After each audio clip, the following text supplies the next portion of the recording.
All right, well, good morning, everybody. Whoa, that is loud again. Put that back down here. Happy Monday. Hope you guys all had a great weekend. If you haven't had a chance to turn in your map project, just make sure we get it up at the top by the end of the day. I wanted to make a quick announcement before we get started today. There's going to be a lecture in the Near Eastern Studies Department by Dr. John McGinnis. He's a field archaeologist that specializes in the Neo-Assyrian period we have yet to get to, but we will be getting to later in the semester, around 800 BC. He's giving a talk. It's called Provincial Archaeology of the Assyrian Empire, Excavations at Zeret Tepe. And it's going to be in the Near Eastern Studies Lounge on the second floor of Barrows Hall at about 4 o'clock today. And in talking with Tony, a few of you have asked about extra credit, and I think what we're going to start doing is we're going to offer an extra credit assignment. If you guys want to go to a lecture, we'll figure out the maximum number you guys can do, because obviously we want you to still come to class. But yeah, if you guys want to come, I think what we're going to do is we're going to offer five points on top of the assignments you guys are turning in, one of the 3 assignments. So if you guys want to go attend a lecture and then write a short sort of synopsis about what the lecture is about, a paragraph or 2, that can be a 5-point extra credit assignment. So that'll be today at 4 o'clock. It should be really interesting, actually. We haven't gotten to the Neo-Assyrian period, but you'll see there's quite a bit to talk about. And McGinnis is very well known as an archaeologist, so it should be great. Any questions before we get started? Anything that's come up over the weekend? No? Before we dive straight back into the Neo-Sumerian period and pick up where we left off last time. I just found this, I put this up on the board today, Enkidu wine. So if you're at the Berkeley Bowl and you feel like, enjoying the fruits of civilization, you can get Enkidu wine, apparently. The Humbaba label, of all things. Not that you'd want to really drink that. I'm also told that Anchor Steam has a Ninkasi beer out too. So if anybody wants to do research on their own time, you can report back to me. All right, so we're going to pick up where we left off last time with, and I'm sorry, I'm a little congested today, so bear with me. We're going to be picking up where we left off last time with the Ur-3 dynasty.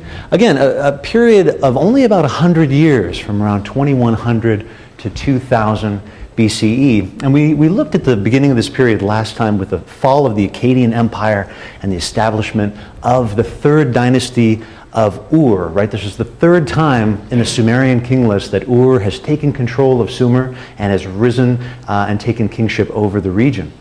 And on Friday, we looked at the way that this process, this process of these city-states coming back together after the collapse of really what's our first empire.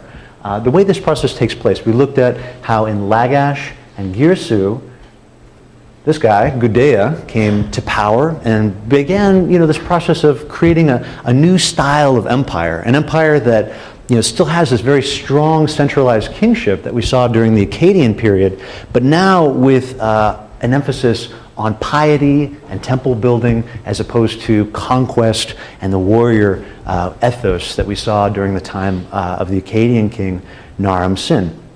At the same time, right, they're appropriating these early dynastic Sumerian themes to express the fact that they are legitimate kings. So we're going to jump forward here. In the Ur-3 period, so that was actually to the east. In the west, at the same time, we see the same process of consolidation taking place at sites like Ur and Uruk. The Ur-3 period starts with a ruler in Uruk named Utu-Hegal and his son Ur-Nammu, who we now read as Ur-Nama. And the genealogy and the approximate dates I've put up on the board here for you. Like Sargon, Ur-Nammu rises up in the ranks. Most likely, we find that he was probably a governor at the city of Uruk. We're told that he actually helped fight off the Guti. If you remember in the Curse of Agade, right? The Guti are these mountain people coming down from the Zagros that were the cause of the fall of the Akkadian Empire. Well, Ur-Nama actually fights them off, establishes himself in Uruk, And then at some point, we're not really clear on what the details are, he takes power in Ur. It's possible that, like Sargon at Kish, he overthrew the local government. It's also possible that it was just a dynastic succession, but what we do know is that he takes power in Ur and then is able to bring Uruk into his sphere of influence. So just like Gudea with Girsu and Lagash, now Ur-Nammu has taken Uruk and Ur. I should also mention, last time I mentioned, we were talking about Lagash, and I mentioned the stele of the vultures. I said, what comes from Lagash? And the stele of the vultures, I think I said the stele of the vultures came from Lagash. Of course, it didn't come from Lagash, right? It was found at Girsu, at Tello. But it mentions the Umma-Lagash conflict. So in case any of you freaked out, because that was on the midterm, I just wanted to clarify what I meant by that last time. Just like at Lagash and Girsu, we see this shift back to the Sumerian language, back to the roots of Sumer, right? In the Akkadian Empire, all these texts were in Akkadian, Semitic language. Now we see this shift back to Sumerian. However, right, this Akkadian tradition is still continued. All of the cities that are founded during this period, they're all named and given proper Akkadian names. So in a lot of ways, they continue these Akkadian traditions. We talked about how Ur-Nammu, I keep saying Ur-Nammu, it's Ur-Namma, installed his daughter, right, at Uruk as the priest, at Ur as the priestess of Nana, something that was instituted during the Akkadian period. But in many ways, it's very different than the Akkadian period. We were looking at a state that's incredibly bureaucratic. We have over 120,000 texts from this period. It's quite incredible.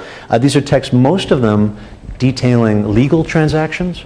A state that is very, very centralized and very well regulated, as we'll see, but also one that reaches back into these earlier Sumerian traditions. We have probably the first compilation of the Gilgamesh epic being written during this time in Sumerian literature. We have texts coming from the Ur-3 period in which these Ur-3 kings are comparing themselves to Gilgamesh, this ideal of kingship.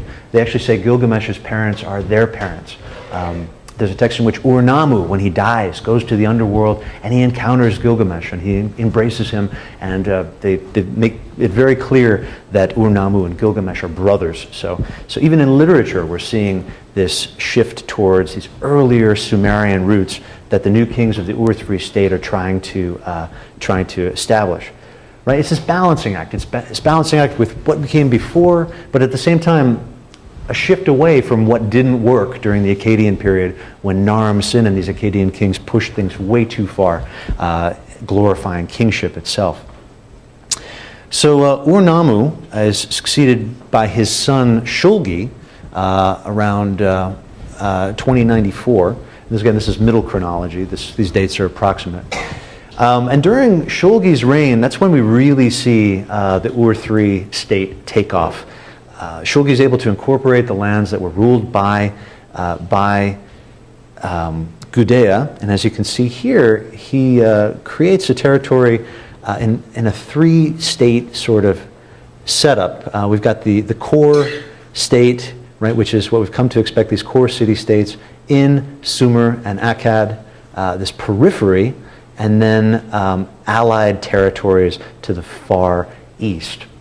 And what this really is the creation of a buffer zone between Ur, right? And again, this is something that would have been on the minds of these kings, right? The previous empire had just been destroyed by these Guti mountain people. How are you going to defend against that? What are you going to do to regulate this and make sure it doesn't happen again? Well, the first thing Shulgi does is he creates a standing army. So there's a standing army at Ur under his control and at his disposal.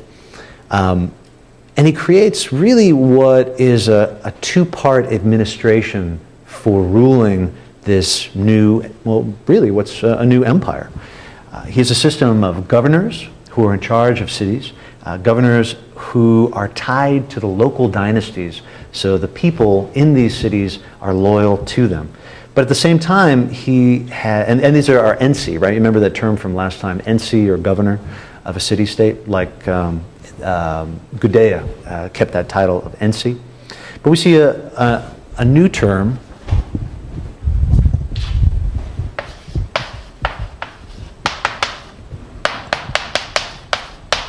so NC. We see the emergence of a new term, Shagin, which is a military governor. And this is sort of a system of checks and balances, which is put in place by Shogi, in which these are military governors who really are loyal directly to him, right? So if things in a city-state, start to go south and there's a rebellion, he can count on this core military cadre of military leaders to support him. So it's really a brilliant way to secure control of the territories and also the loyalty of the people.